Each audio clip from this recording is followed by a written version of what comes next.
आज हम लोग पढ़ने जा रहे हैं angle of report, angle of report, angle of report एक इंक्लाइंड प्लेन का स्टडी है ना। इसमें एक इंक्लाइंड प्लेन को लेकर इसको स्टडी करेंगे। एक्चुअल में हम लोग देखने जा रहे हैं कि अगर हमारे पास एक इंक्लाइंड प्लेन है और इस इंक्लाइंड प्लेन का फ्रिक्शन कोएफिशिएंट मान लो अपने को म्यू दिया हुआ है। फ्रिक्शन कोएफिशिएंट क्या दिया हुआ है? म्यू दिया हुआ है। या तो आपको बोल दूं मैं अभी के लिए static friction coefficient of static friction mu S दिया हुआ है, ऐसा है ना। और इसके ऊपर ब्लॉक रखा हुआ है, ब्लॉक रखा हुआ है, ठीक है। मान लो ये केजी का एक ब्लॉक रखा हुआ है और इस समय ये एंगल जो है इसको मैंने बोल दिया थीटा। अब इस थीटा की हमको स्टडी करनी है। इस थीटा की स्टडी हमको कैसे करनी है कि समझो कि हमारे पास ये कॉपी है और इसको मैं इंक्लाइंड प्लेन बनाऊं, तो कॉपी को इंक्लाइंड प्लेन कैसे बनाएं? एंगल देते हैं इंक्लाइंड होता है, ठीक है। तो अगर यहाँ पर इसको हम लोग रखें, ये मार्कर को, ठीक है, ये मार्कर को रखें, थोड़ा स्लाइडिंग हमें चाहिए, चलो इसको रखो, ये स्लाइड, ठीक है। जैसे इसको रख लिया आपने और इसको जैसे जैसे एंगल को बढ़ाएंगे, ठीक है, समझ आ रहा है मैं क्या बोलना चाह रहा हूँ। ये अभी स्लाइड नहीं कर रहा है, जैसे जैसे इसका एंगल चेंज करेंगे तो एक एंगल पे आके भी स्लाइड करना शुरू कर रहा है, समझ में आ रहा है ना। जैसे इसको बढ़ा रहे हैं, अभी तक स्लाइड, अभी धीरे धीरे स्लाइड करना शुरू करें, ठीक है। तो वो कौन सा एंगल है, जिसके बाद ये ब्लॉक स्लाइड करना शुरू करेगा? कितने एंगल पे स्लाइड नहीं करेगा, कितने एंगल पे जस्ट तैयार होगा कि अब स्लाइड करना, और कितने एंगल पे स्लाइड करेगा? समझ में आया क्या? 3 केस की बात की हम। एक केस की बात की आप लोग से कि कितने एंगल पर स्लाइड बिल्कुल नहीं करेगा, कितने एंगल पर रेडी रहेगा कि अब स्लाइड करना है, और कितने एंगल पर स्लाइड कर देगा, ठीक है। समझ में आ रहा है ना? ठीक है। तो तीन कंडीशन की बात करें और ये सारी बातें जो डिपेंड करेंगी, हमारी सारी बातें डिपेंड करेंगी इस एंगल थीटा पे। अभी दिखाया था ना, जैसे जैसे एंगल चेंज कर रहा था, एक एंगल पे आके वो क्या कर दिया? स्लाइड कर दिया, उसके पहले स्लाइड नहीं कर दिया। मतलब कि एक बात तो क्लियर हो गया, ये थीटा को वेरिएबल करके एक कहानी लिखने वाले हैं। ये थीटा को वेरिएबल बना के एक कहानी लिखने वाले हैं, ठीक है। अगर पहले कंपोनेंट की बात करें तो कंपोनेंट तो अपने को पता है, एक कंपोनेंट क्या बनता है? mg का एलोंग जो 90 डिग्री पे बनता है वो कितना बनता है? mg cos थीटा, और जो एलोंग बनता है वो क्या बनता है? mg sin theta. क्लियर है? mg cos theta, mg sin theta. mg cos theta जो इसका ये कंपोनेंट है, उसके कारण हमको क्या मिलता है? एक नॉर्मल रिएक्शन मिलता है, ठीक है, क्योंकि ब्लॉक इस डायरेक्शन में कोई मोशन कर नहीं रहा है तो ये कंपोनेंट इसको कैंसिल करता है, ठीक है। उसके कारण तो स्लाइडिंग नहीं हो रहा है। स्लाइडिंग हो किसके कारण सकता है?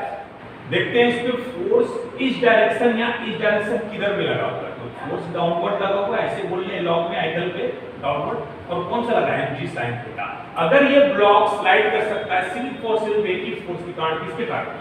mg sin थीटा कारण, और कोई फोर्स इस पे नहीं लगा हुआ है। अच्छा, और जब ये इधर स्लाइड करने की कोशिश कर रहा होगा, अगर मान लो कर रहा है स्लाइड, तो फ्रिक्शन किधर काम करेगा? इधर काम करेगा, बोलो ना, फ्रिक्शन किधर काम करेगा? इधर काम करेगा।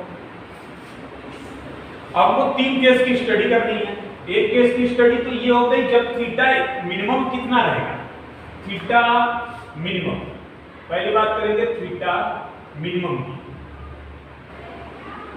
ठीक है। थीटा मिनिमम कितना रहेगा कि हमारा ये स्लाइडिंग स्टार्ट ना हो, ठीक है।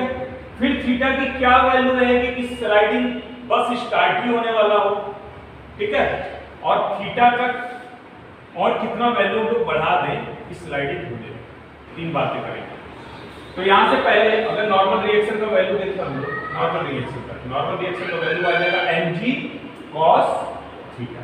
mg cos नॉर्मल रिएक्शन हमेशा यही बना रहेगा, इसमें कोई डाउट नहीं। ये हो गया mg cos, क्योंकि ना बॉडी ऊपर नहीं से इधर देखो मोशन नहीं कर। अच्छा, अब सुनो मेरी बात ध्यान से, मैं क्या बोल रहा हूं कि एक सिचुएशन तो ये वाली हो गई, एक सिचुएशन तो ये वाली हो गई जिसमें एंगल क्या है, छोटा है, जिसमें हमारा स्लाइडिंग नहीं हो रहा है। धीरे धीरे जब एंगल आप बढ़ाए होगे, एक सिचुएशन ये आया होगा कि यहाँ का फोर्स इधर के फोर्स को कैंसिल कर रहा होगा, बोलो ना। एक सिचुएशन ये आएगा कि यहाँ का फोर्स यहाँ के फोर्स को क्या कर रहा होगा, कैंसिल कर रहा होगा। और एक सिचुएशन ये आया होगा कि ये फोर्स ज्यादा हो जाए फ्रिक्शन के कंपेयर में और ये क्या करने लगे, स्लाइड करने। इन सिचुएशन हो गए। तो पहले बात करते हैं ये वाली सिचुएशन कि थीटा के जब छोटा एंगल होगा, थीटा जब छोटा एंगल होगा और तब ये फ्रिक्शन फोर्स पीछे की तरफ जो काम कर रहा है वो कंपेयर में हो सकता है ज्यादा होगा ना, कंपेयर में ज्यादा होगा तभी तो ये रुका होगा, समझ में आ रहा है। और थीटा पे भी डिपेंड कर रहा है, ये भी देखो थीटा पे भी डिपेंड कर रहा है। तो अगर मान लो थीटा हमारा मिनिमम है, थीटा का मिनिमम वैल्यू, थीटा का मिनिमम वैल्यू कितना ले सकते हैं, 0 ले सकते हो। और थीटा का मिनिमम वैल्यू क्या हो सकता है, 0। अगर थीटा मिनिमम 0 होता है, थीटा मिनिमम 0 होता है, इसको और हम लोग आगे बढ़ाते हैं। थीटा का मिनिमम 0 होता है, ठीक है। तो थीटा जब मिनिमम 0 होगा, नहीं थोड़ा आगे पहले बढ़ाते हैं क्योंकि रिलेशन आएगा तभी मैं समझा पाऊंगा, ठीक है। अगर आपको एक बात बताओ कि अगर आपको ये और ये फोर्स इक्वल करना रहता है तो पीछे में कौन सा फोर्स लगाना होता है, लिमिटिंग लगाना पड़ता है, मैक्सिमम फ्रिक्शन लगाना पड़ता है। भाई फ्रिक्शन की मैक्सिमम कितनी वैल्यू हो सकती है कि इस फोर्स को पूरी तरह से क्या कर दे, कैंसिल कर दे। तो फ्रिक्शन की जो मैक्सिमम वैल्यू होती है उसी को हम लोग क्या बोलते हैं, एफ लिमिट। और एफ लिमिट हम लोग निकालने के लिए क्या करते हैं, म्यू एस इनटू ये फॉर्मूला होता है, mu S static friction, coefficient of static friction हो गया, ये का वैल्यू यहां से पुट करो mg cos थीटा, है ना, mg cos थीटा। और जो हमारा एक्सटर्नल फोर्स लगा हुआ है या जो F लगा हुआ है, F एक्सटर्नल बोलो जो भी बोलो, F लगा हुआ है वो फोर्स कितना दिया है, mg sin थीटा। तो हमारा स्लाइडिंग जो है इन दो बातों पे डिपेंड करता है ना। अगर मैं यहां से बात करना शुरू करूं, पहला बात कि F लिमिट का वैल्यू किस पे डिपेंड कर रहा है, भाई म्यू एस तो हमको दिया हुआ है, वो कांस्टेंट है, मास बदलने वाला नहीं है, g बदलने वाला नहीं है। तो F लिमिट यहां से, F लिमिट जो है फ्रिक्शन की लिमिट वैल्यू वो डायरेक्टली किस पे डिपेंड कर रही है, cos थीटा। किस पे डिपेंड कर रही है, cos थीटा पर। और अगर इसकी बात करें जो नीचे की तरफ फोर्स को स्लाइड करना चाहता है, F तो बदलने वाला नहीं है, g तो बदलने नहीं वाला है, तो F जो डिपेंड कर रहा है किस पे, sin थीटा। ये डिपेंड कर रहा है cos थीटा पर, वो डिपेंड कर रहा है sin। और cos थीटा जब एंगल मिनिमम होता है, cos थीटा जब एंगल, मान लो थीटा का वैल्यू 0 है तो cos 0 का वैल्यू कितना होता है, 1, और sin 0 का वैल्यू 0। तो जब एंगल मिनिमम होगा तो हमारा लिमिटिंग वाला जो फ्रिक्शन फोर्स क्या होगा, ज्यादा लगेगा, ठीक है। जब एंगल हमारा मिनिमम होगा, यहाँ पे देखो, यहाँ पर जब आपका थीटा जो है मिनिमम होगा, थीटा मिनिमम होगा तो cos थीटा क्या होगा, बोलो, मैक्सिमम होगा ना। थीटा मिनिमम, थीटा जितना वैल्यू कम होता है, सपोज फॉर एग्जांपल 0 डिग्री, तो cos 0 का वैल्यू क्या होगा, 1। तो थीटा जितना मिनिमम होगा, छोटा होगा, हमारा cos का वैल्यू क्या होगा, मैक्सिमम। और cos अगर मैक्सिमम हो गया तो लगने वाला फ्रिक्शन क्या हो जाएगा, फ्रिक्शन क्या हो जाएगा, ये भी क्या हो जाएगा, मैक्सिमम हो जाएगा। फ्रिक्शन क्या हो जाएगा, मैक्सिमम हो जाएगा। और यहां से बोलो sin थीटा, जब थीटा मिनिमम होगा तो sin थीटा क्या होगा, मिनिमम होगा। मान लो थीटा 0 है तो sin 0 का वैल्यू 0 होता है, तो थीटा मिनिमम होगा तो sin theta minimum, sin theta minimum तो जो फोर्स उसको ले जा रही है वो कैसा हो जाएगा, फोर्स क्या हो जाएगा, जो लगा हुआ है नीचे की तरफ, तो वो क्या हो जाएगा, मिनिमम हो जाएगा। समझ में आ रहा है? तो फ्रिक्शन जब मैक्सिमम हो गया, फोर्स मिनिमम हो गया, तो बॉडी स्लाइड नहीं करेगी। समझ में आ रहा है क्या, फ्रिक्शन मिनिमम हो गया, क्यों हो गया, क्योंकि एंगल जो है क्या है, वो मिनिमम है। तो इसके लिए जब मिनिमम एंगल रहेगा तो ये बॉडी स्लाइड नहीं करेगी, है ना। अगर मान लो इसी में एक बात और करें, दूसरी बात दूसरी बात, अगर मान लो इस थीटा को हम लोग मैक्सिमम करते हैं, थीटा को हम लोग मैक्सिमम करते हैं, थीटा को बढ़ाते हैं। अब जैसे जैसे थीटा मैक्सिमम करोगे वैसे वैसे cos थीटा क्या हो जाएगा, मिनिमम हो जाएगा। फॉर एग्जांपल मान लो बढ़ा के मतलब थीटा को 90 डिग्री कर दिया, तो cos 90 का वैल्यू क्या होता है 1, तो नहीं सॉरी cos 90 का वैल्यू 0 और sin 90 का वैल्यू 1। तो cos 90 का वैल्यू 0 हो गया तो ये क्या हो जाएगा मिनिमम, और ये मिनिमम हो गया तो फ्रिक्शन भी क्या हो जाएगा, फ्रिक्शन भी क्या हो जाएगा मिनिमम हो जाएगा। और sin थीटा मैक्सिमम हो जाएगा, sin थीटा मैक्सिमम हो गया तो जो फोर्स लगा हुआ है वो भी क्या हो जाएगा, फोर्स वो भी क्या हो जाएगा मैक्सिमम हो जाएगा। समझ में आया क्या, सारी बातें इस पर डिपेंड कर रही है, इसके बीच की कहानी चल रही है। सब थीटा वेरी कर रहा है, थीटा पहले जो छोटा है कम है उस समय फ्रिक्शन ज्यादा लग रहा है और लगने वाला फोर्स जो उसको नीचे लाने वाला वो कम है।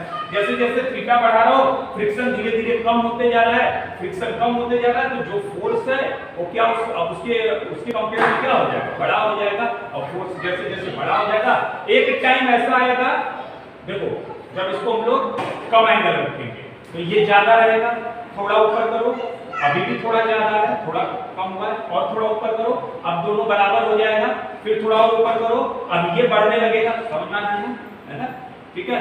इतना पे था तो फ्रिक्शन ज्यादा था, थोड़ा ऊपर किए, थोड़ा सा फ्रिक्शन कम हुआ, ये ज्यादा हुआ, थोड़ा और ऊपर किए और फ्रिक्शन और ये दोनों इक्वल हो गया, बैलेंस हो गया, ठीक है। और थोड़ा ऊपर किए और थोड़ा ऊपर करेंगे तो क्या कर देगा, ये वाला फोर्स ज्यादा हो जाएगा, फ्रिक्शन कम हो जाएगा, ठीक है। अब बॉडी स्टार्ट कर देगा स्लाइड करना। लेकिन जहां पर ये और ये दोनों बराबर हो तो ये केस याद करो कि कौन से केस में हमारा जो एक्सटर्नल फोर्स लगता था, एक्सटर्नल फोर्स लगता था वो किसके बराबर हो जाता था, फ्रिक्शन के। कौन से केस में, जब फ्रिक्शन हमारा मैक्सिमम होता था, जब फ्रिक्शन हमारा मैक्सिमम होता था तो एक्सटर्नल फोर्स के क्या हो जाता था बराबर हो जाता है। मतलब कि इस फोर्स को कितना और रोक सकता है, समझ में आ रहा है क्या। तो जब हमारा ये मैक्सिमम और ये मैक्सिमम किस पे होता है, लिमिटिंग पे होता है, तो जहां पर ये और ये बराबर होंगे मतलब ये लिमिटिंग बराबर क्या हो जाएगा, इसके बराबर हो जाएगा। समझ में आ रहा है क्या, तो इतना नोट कर लो, इसके आगे बढ़ रहे हैं थोड़ा देखो।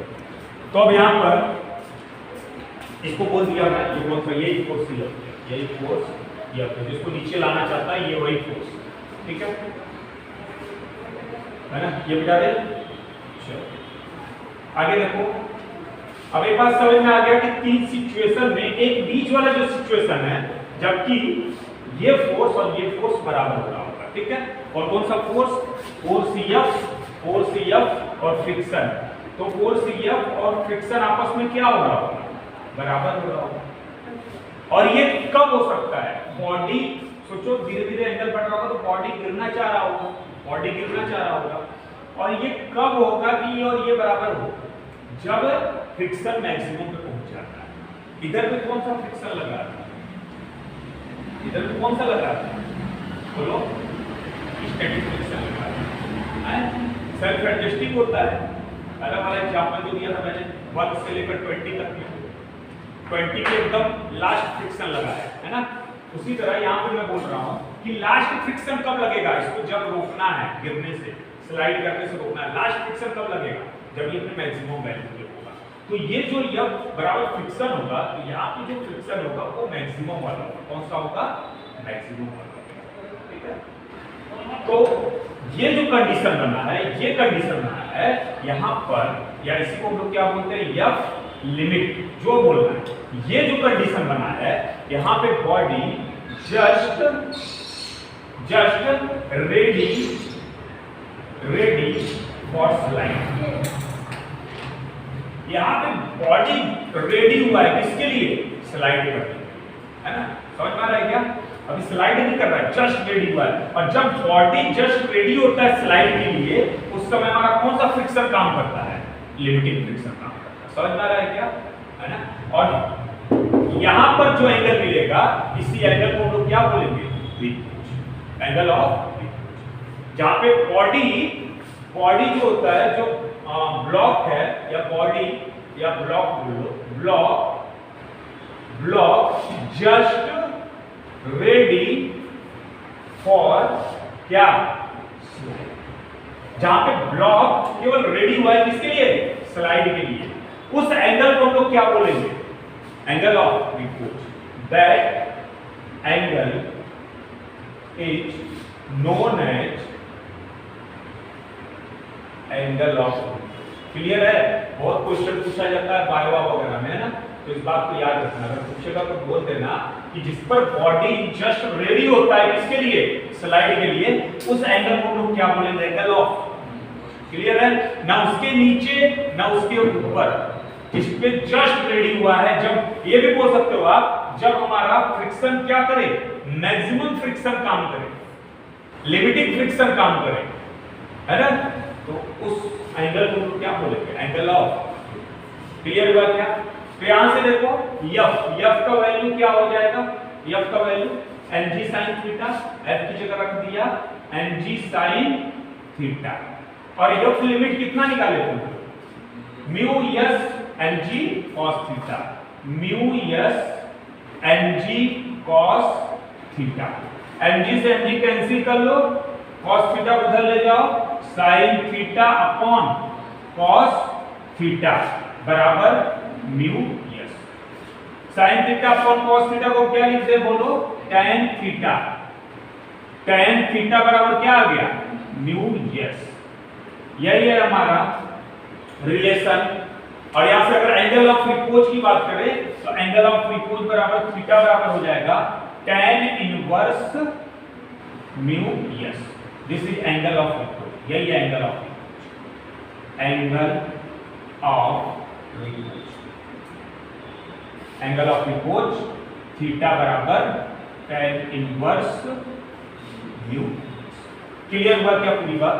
यही एंगल ऑफ रिपोज, है ना। एंगल ऑफ रिपोज वही है जैसे अपना निकला था, कौन सा एक वैल्यू निकाले थे हम लोग, कौन सा, एंगल ऑफ फ्रिक्शन, है ना। तो दोनों का फार्मूला सेम ही आता है। तो एंगल ऑफ रिपोज हो गया tan इनवर्स म्यू यस, ठीक है। तो हमारा एंगल ऑफ रिपोज निकल गया tan इनवर्स म्यू यस। मिटा दे इसको, मिटा। चलो अब देखो यहाँ पे तीन केस बनते हैं, तीन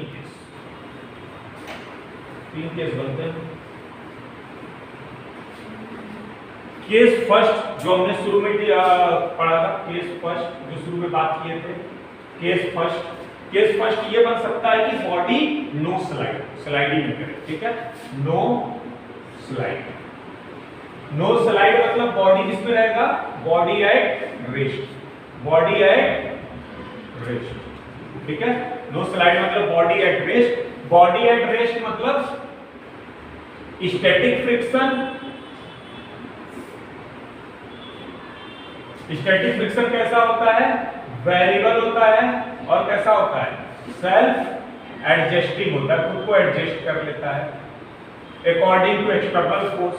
तो इस कंडीशन में जो स्टैटिक फ्रिक्शन होगा, स्टैटिक फ्रिक्शन जिसको हम लोग Fs से दिखाते हैं, वो बराबर हो जाएगा अप्लाइड फोर्स, जितना फोर्स हमने अप्लाइड किया, applied external force, external. Clear है? एक्सटर्नल है या अप्लाइड फोर्स या कुछ भी है तो उसके बराबर। क्लियर है ना? यहाँ सब कुछ स्टैटिक फ्रिक्शन निकल जाएगा, एट रेस्ट रहेगा बॉडी, और यहाँ पर एक्सेलरेशन क्या हो जाएगा, क्योंकि अगर एट रेस्ट है तो एक्सेलरेशन क्या आ जाएगा, बराबर जीरो। जो बॉडी मूव ही नहीं कर रहा है एक्सेलरेशन क्या होगा, जीरो। केस जो दूसरा बनेगा, केस सेकंड। अच्छा केस फर्स्ट में बात बताना भूल गया, नो स्लाइड कब होगा, नो स्लाइड कब होगा बोलो, जब एंगल ऑफ रिपोज, है ना, ये क्या एंगल ऑफ रिपोज, जब एंगल ऑफ रिपोज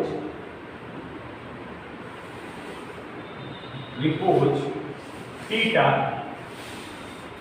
है ना, वो ग्रेट एंगल ऑफ रिपोज जो है, रिपोज ग्रेटर देन हो गया इससे inclined plane angle, given inclined plane angle, inclined plane angle, तो बॉडी नो स्लाइड, कोई स्लाइडिंग नहीं। क्लियर है ना। अगर एंगल ऑफ रिपोज 45 डिग्री आपका दिया हुआ है सपोज, और अपना इंक्लाइंड प्लेन का एंगल कितना दिया है, 30 डिग्री, है ना, एंगल ऑफ रिपोज का मतलब कि उस पर बॉडी रेडी है स्लाइड करने के लिए और आपने एंगल से छोटा रखा है, स्लाइड नहीं कर। क्लियर हुआ? समझ में आया? केस 2 में क्या बन सकता है? केस 2 में just ready for slide, just ready for slide. इस केस में angle of repose theta equal to किसके होगा? Inclined plane angle. बोलो, ये बात समझ में आया ना? है ना? जस्ट रेडी फॉर स्लाइड, तो इस केस में एंगल ऑफ रिपोज जो है वो बराबर किसके होगा? इंक्लाइंड प्लेन के एंगल के बराबर होगा। मतलब अगर वो 45 डिग्री तो एंगल ऑफ रिपोज भी 45 डिग्री। और उस कंडीशन में बॉडी रेडी रहती है स्लाइड करने के लिए, स्लाइड करेगी। और जब रेडी होता है स्लाइड करने के लिए, स्लाइड नहीं करता है, उस समय कौन सा फ्रिक्शन लगता है? मैक्सिमम फ्रिक्शन लगता है। कौन सा? Maximum friction. और मैक्सिमम फ्रिक्शन कौन सा होता है? Limiting F maximum friction. और एफ लिमिट निकालने का तरीका क्या करते हैं हम लोग? बोलो, mu S into N. F limit निकाल लेंगे, म्यू एस इनटू एन, यहां से ये फ्रिक्शन निकल जाएगा। क्लियर हुआ क्या? ये रहा अपना जस्ट रेडी फॉर स्लाइड। हम स्लाइड किया नहीं है ना, इसमें मैक्सिमम फ्रिक्शन लगेगा और बॉडी अभी भी किसमें रहेगा? बोलो, बॉडी अभी भी किसमें है? बॉडी एट, यहां पे लिख दूं वापस से, बॉडी एट रेस्ट। अभी भी यहां पे भी बॉडी किस पे है? एट रेस्ट पे। बॉडी एट रेस्ट, ठीक है? बॉडी एट रेस्ट होगा तो आपका मैक्सिमम फ्रिक्शन काम करेगा। मैक्सिमम फ्रिक्शन मतलब एफ लिमिट, और एफ लिमिट को निकालने का तरीका है static coefficient of static friction और मल्टीप्लाई नॉर्मल रिएक्शन। हो गया, निकालो। क्लियर है? एक्सीलरेशन अभी भी क्या रहेगा? बोलो, एक्सीलरेशन, क्योंकि बॉडी अभी भी रेस्ट पे बनी हुई है ना? स्लाइड किया नहीं है, स्लाइड करने के लिए रेडी है, स्लाइड किया नहीं। क्लियर हुआ क्या? क्लियर है? अब चलो देखेंगे केस थर्ड। केस फर्स्ट हो गया, फर्स्ट में नो स्लाइड रहेगा। सेकेंड में भी जस्ट रेडी हुआ स्लाइड किए, स्लाइड किया नहीं, ठीक है? इसमें यही डिफरेंस है कि इस केस में स्टैटिक फ्रिक्शन है जो कि सेल्फ एडजस्टेबल होता है। जितना एक्सटर्नल लगा है प्लेट उतना क्या लगा दो? स्टैटिक कर दो। अगर एक्सटर्नल 10 का है तो स्टैटिक भी कितना कर दो?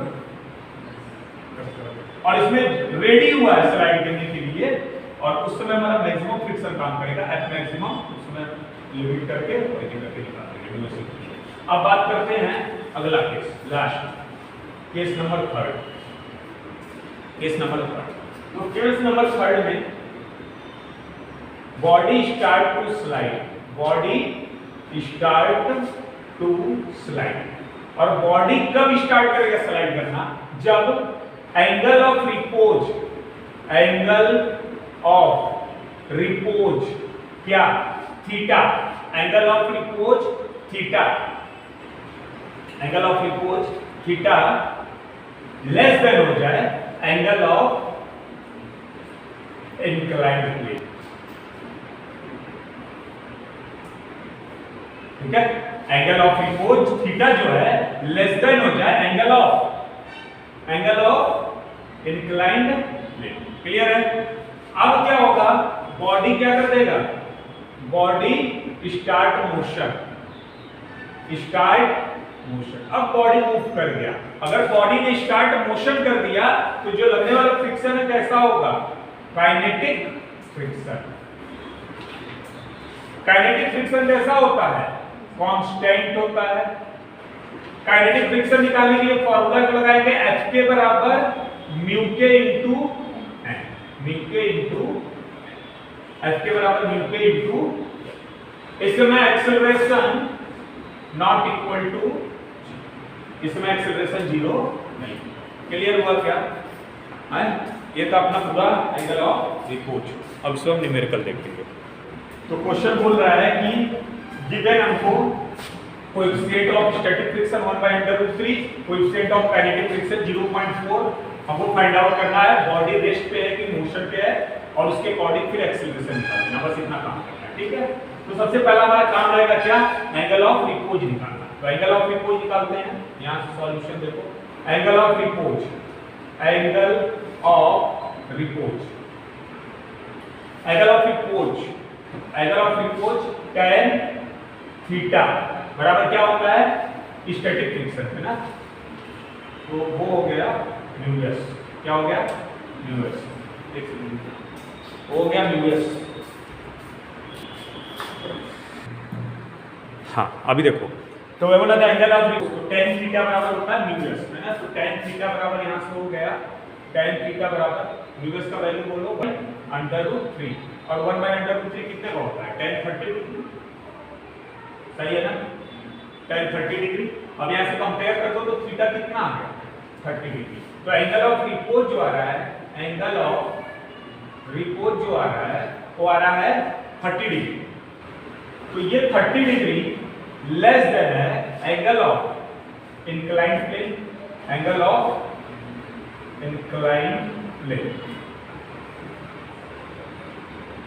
जो कि कितना दिया है अल्फा बराबर 60 डिग्री, अरे समझिए उससे छोटा है। अगर ये इससे छोटा है तो हम लोग चले जाएंगे केस थर्ड में, केस थर्ड में छोटा होता था तो बॉडी किसमें आ जाता था, body start motion, body start. अब इसका कंपोनेंट कर लो, कंपोनेंट कर लो, नीचे की तरफ बोलो, एलॉन्ग में हो गया 5g cos 60 डिग्री, इसके एलॉन्ग हो गया 5g sin 60 डिग्री। इसको सॉल्व करेंगे तो कितना आ जाएगा, ये सॉल्व कर लो, और ये हो गया नॉर्मल रिएक्शन, यहाँ से मिल गया नॉर्मल रिएक्शन ऊपर, इसको सॉल्व करेंगे 5 × 10 × cos 60 का वैल्यू होता है 1/2, तो 2 5 जा 10, 5 5 जा 25, तो 25 न्यूटन। इसको सॉल्व कर लो, 5 × g का वैल्यू 10 sin 60 √3/2, ये हो गया 2 5 जा 10, 5 5 जा 25 √3, ये इतना न्यूटन आ गया, क्लियर है। और बॉडी स्टार्ट मोशन कर दिया तो कौन सा फ्रिक्शन हो गया, kinetic friction, kinetic friction. Kinetic friction किधर लगेगा, पीछे की तरफ, इधर लग गया काइनेटिक फ्रिक्शन। काइनेटिक फ्रिक्शन को Fk से दिखाते हैं, Fk निकालने का तरीका है Fk बराबर μk × n, n बराबर बोलो, यहां से n बराबर कितना आ रहा है, n बराबर 25 न्यूटन, n बराबर आ रहा है 25 न्यूटन। यहां पे पुट कर दो, μk का वैल्यू दिया है 0.4, n का वैल्यू हो गया 25 न्यूटन, तो कितना आ गया 25 का 100 कट गया 10 न्यूटन, 10 न्यूटन, क्लियर है, कितना आ गया 10 न्यूटन। अब आगे बढ़ते हैं, F के बराबर बिल्कुल हो गया, ये हो गया 10 न्यूटन। अब क्या चाहिए अपने को, F के निकल गया, अब हमको निकालना एक्सेलरेशन। FBD बनाओ, FBD बॉडी ये है, इधर में लगा हुआ है फ्रिक्शन, ऐसे देख लो, ये बॉडी है, इधर में लगा हुआ है फ्रिक्शन काइनेटिक वाला Fk, इधर में लगा है Fk, कितना न्यूटन लगा है 10 न्यूटन, और ये नीचे की तरफ, ये नीचे की तरफ, ये नीचे की तरफ कितना लगा है 25 √3 न्यूटन, है ना। अच्छा देखो, यहाँ पर जरूरत था क्या एंगल ऑफ रिपोज निकालने का, कोई जरूरत नहीं था, हम पहले ही क्या निकाल लेते, बोलो शुरू में क्या निकाल लेते आप, एफ लिमिटिंग निकाल लो, वहां से भी काम हो जाएगा, एफ लिमिटिंग निकालो और वहां से कंपेयर कर लो कि एफ लिमिटिंग ज्यादा है कि ये ज्यादा है, अगर ये ज्यादा होगा तो नीचे स्लाइड करेगा, तो एफ लिमिटिंग अगर आ गया तो आपको वहां से, अगर एफ लिमिटिंग कम है और ये ज्यादा है तो मतलब काइनेटिक फ्रिक्शन, तो फिर आप तुरंत क्या निकाल लेना, एफ के निकाल लेना, वैसे भी कर सकते, कोई जरूरत नहीं एंगल ऑफ रिपोज निकालने, क्योंकि मैं हम लोग जो कॉन्सेप्ट पढ़ रहे हैं उसके लिए ये स्टडी करना चाहते हैं, ठीक है, इसलिए हम लोग यहाँ से स्टार्ट किया, वरना आप वैसे भी कर सकते हो, ठीक है, कोई दिक्कत नहीं। तो यहाँ से F के बराबर μk × n, अपना 10 न्यूटन आ गया, तो बॉडी इधर स्लाइड करेगा, नीचे की तरफ स्लाइड करेगा, है ना, इधर स्लाइड करेगा, आप लोग पहले ही पता कर लिए हैं, समझ आ रहा है। उस समय कैसे पता करोगे कौन बड़ा कौन छोटा, तो यहाँ पे 1.732 का गुणा कर देना 25 में, अपने आप ये बड़ा निकल जाएगा, है ना, ये उससे किससे बड़ा आएगा, एफ लिमिट से। अभी तक इसमें कहीं भी हमने एफ लिमिट नहीं निकाला, ठीक है, चलो उसका रिप्लेस भी बार देख लेंगे। तो यहाँ से आ गया अपना एफ के बराबर 10 न्यूटन और ये आ गया 25/3 और एक्सीलरेशन निकालना है। तो नेट फोर्स कितना होगा, नीचे जा रहा है तो ये बड़ा होगा, इतना माइनस इतना, यहाँ पे लिख दिया। और एफ नेट बराबर क्या हो जाएगा, m इंटू ए। एफ नेट निकालने का तरीका, जिधर जा रहा बॉडी वो फोर्स बड़ा, तो 25 √3 माइनस 10 बराबर मास कितना है, मास है 5 kg, 5 इंटू ए। यहां से कॉमन ले लो, छोटा हो जाएगा, 5 कॉमन ले लो तो ये हो गया 5 5 जा 23 √3 माइनस 5 2 जा 10, 5 5 जा 23, 5 √, और ये हो गया 5a। ठीक है, 5 से 5 कट गया, यहाँ पे इसको 5 इंटू 1.732 माइनस 2 बराबर a। यहाँ पे आ गया, यहाँ सॉल्व कर लो, a बराबर 5 से मल्टीप्लाई कर दो, 5 2 जा 10,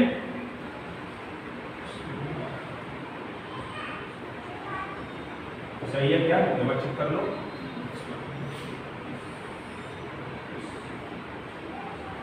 ठीक है, और ये -2, यहाँ से एक्सेलरेशन आ गया 6.6 या 6.7 मीटर पर सेकेंड, 6.7 मीटर पर सेकेंड।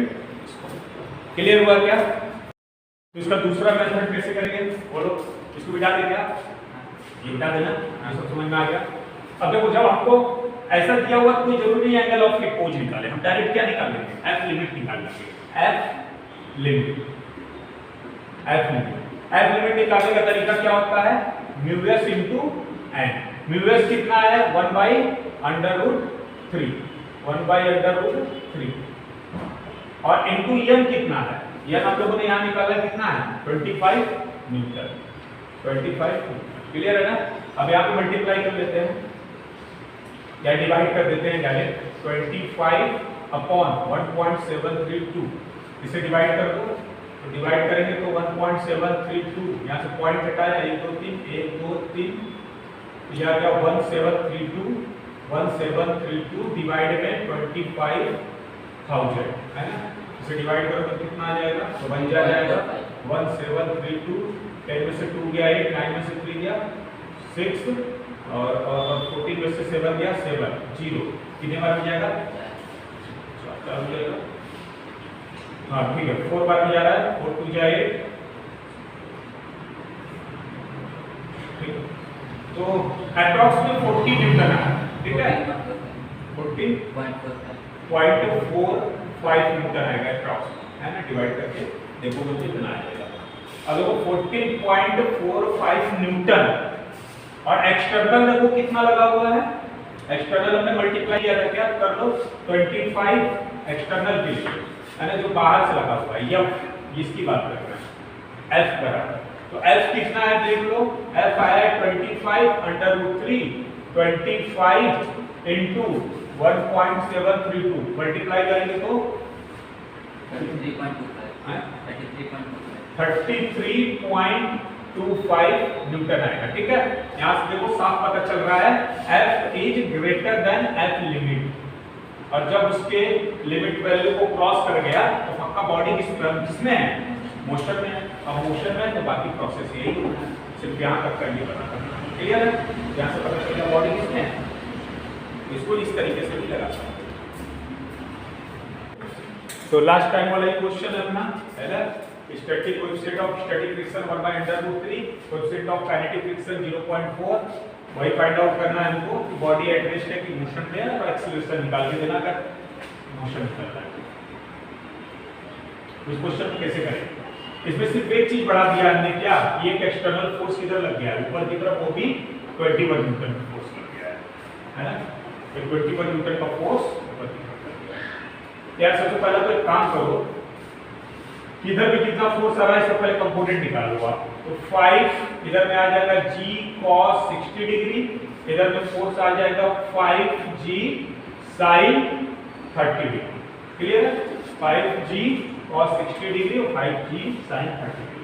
चलो पहले वो वाला ट्राई करते हैं। अच्छा 60, वेरी सॉरी, ध्यान दीजिए। हाँ, पहले काम करो, एंगल ऑफ इक्वल निकालो, पिछले बार की तरह। तो पिछले बार हम एंगल ऑफ इक्वल निकाले थे, क्या होता है, sin थीटा बराबर 1/√3 और यहाँ से एंगल ऑफ रिपोर्ट जो आ रहा है कंपेयर करो, tan थीटा बराबर यहाँ से क्या हो जाएगा tan 30 डिग्री, तो थीटा बराबर 30 डिग्री है ना। एंगल ऑफ रिपोर्ट जो आ रहा है, angle of report, angle of report जो आ रहा है वो कितना आ रहा है 30 degree. Angle of inclined plane का कितना दिया है 60 डिग्री। तो भाई इसके अकॉर्डिंग हमारी बॉडी क्या करनी चाहिए, स्लाइड करनी चाहिए। देखो angle of report, angle of report जो दिया है 30 डिग्री, वो कैसा है less than angle of inclined plane alpha equal to 60 degree है ना। तो 60 डिग्री से क्या है छोटा है, तो इसके अकॉर्डिंग बॉडी क्या करना चाहिए, स्लाइड करना चाहिए। इसके अकॉर्डिंग बॉडी स्लाइड करना चाहिए। गलत है, ये गलत हो गया, ठीक है। तो हम हर बार डिसीजन एंगल ऑफ रिपोर्ट के आधार पे नहीं ले सकते, समझ में आ रहा है क्या। हमको वो भी चेक करना पड़ेगा, ये गलत हो जाएगा। एंगल ऑफ रिपोर्ट के हिसाब से डिसीजन लोगे तो क्या हो जाएगा, गलत हो जाएगा। वो तब था जब ऊपर में एक्सटर्नल फोर्स नहीं लगा हुआ था, या हमने बॉडी को स्लाइड तो कर रहा था, मे भी ऊपर में एक्सटर्नल फोर्स लगा दिए, मे भी बॉडी रुक जाए। अगर ये फोर्स नहीं लगाए होते तब तो पक्का इसके लिए ये स्लाइड कर जाता, समझ में आ रहा है। तो हर बार एंगल ऑफ रिपोर्ट से डिसीजन लेने जाओगे तो गलत हो जाएगा। तो थोड़ा सोचना पड़ेगा, क्या एक्सटर्नल फोर्स लगा है, मे बी ये इसके इफेक्ट को कम कर दे, तो मे बी बॉडी स्लाइड ना करे, ये भी तो संभाल रहा है ना, तो देखना पड़ेगा ना, है कि नहीं। तो एक काम करेंगे, पहले हम लोग यहाँ से इस पर नेट निकाल लेते हैं, इस फोर्स और इस फोर्स का नेट, ठीक है। जो जो एक्सटर्नल फोर्स लग रहा है उसका नेट लगा लो। तो नेट निकालते हैं तो ध्यान दो, यहाँ पे ये बराबर 21 न्यूटन है, और यहाँ से देखो यहाँ पर इसको सॉल्व करेंगे तो कितना आ जाएगा, कितना आया था लास्ट टाइम सॉल्व किए थे 33.25 न्यूटन है ना। इसको सॉल्व करोगे तो 33.25 न्यूटन आएगा। तो देखो ये फोर्स में कौन बड़ा है, ये बड़ा है, ये दोनों फोर्स में ये बड़ा है। तो अगर इन दोनों को हटा के मैं बोल दूं, दोनों को हटा के, वो दोनों को हटा के एक फोर्स लगाओ, तो ये फोर्स बड़ा है तो किधर लगेगा, नीचे की तरफ लग जाएगा, है ना।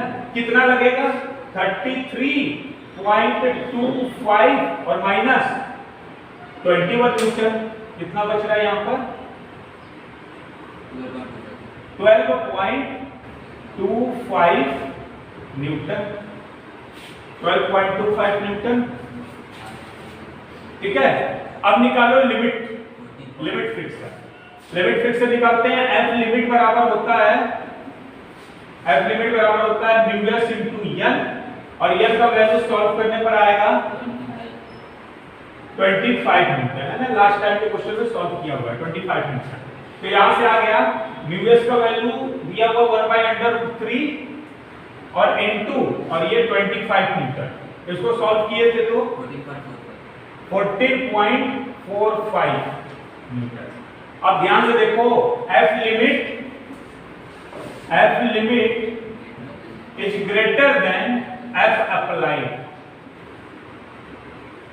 F limit greater than F applied गलत हो गया। एंगल ऑफ रिपोर्ट से सोच रहे थे, गलत हो गया।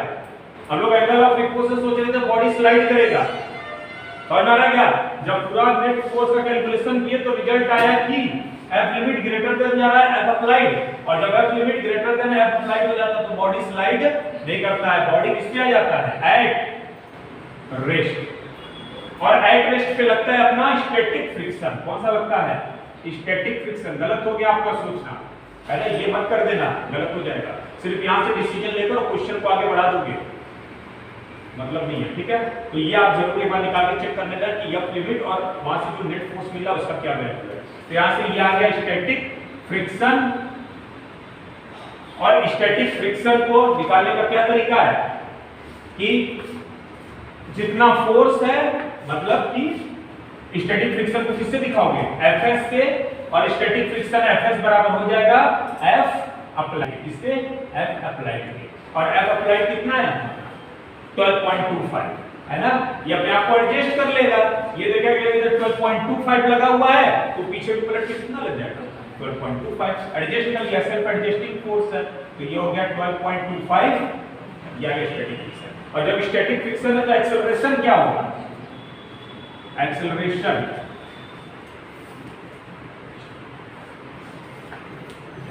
इक्वल टू, इसलिए कभी भी एंगल ऑफ रिपोर्ट के भरोसे डिसीजन मत लेना, एक बार चेक कर लेना। अगर कोई यहाँ पर फोर्स एक्स्ट्रा नहीं लगा है तब तो सही है, तब तो एंगल ऑफ रिपोर्ट डायरेक्ट लगा है, समझ में आ रहा है क्या? लेकिन अगर एक्सटर्नल लगा है तो रुको, चेक करो। कैसे चेक करोगे? एज लिमिट निकालो, समझ में आ रहा है क्या?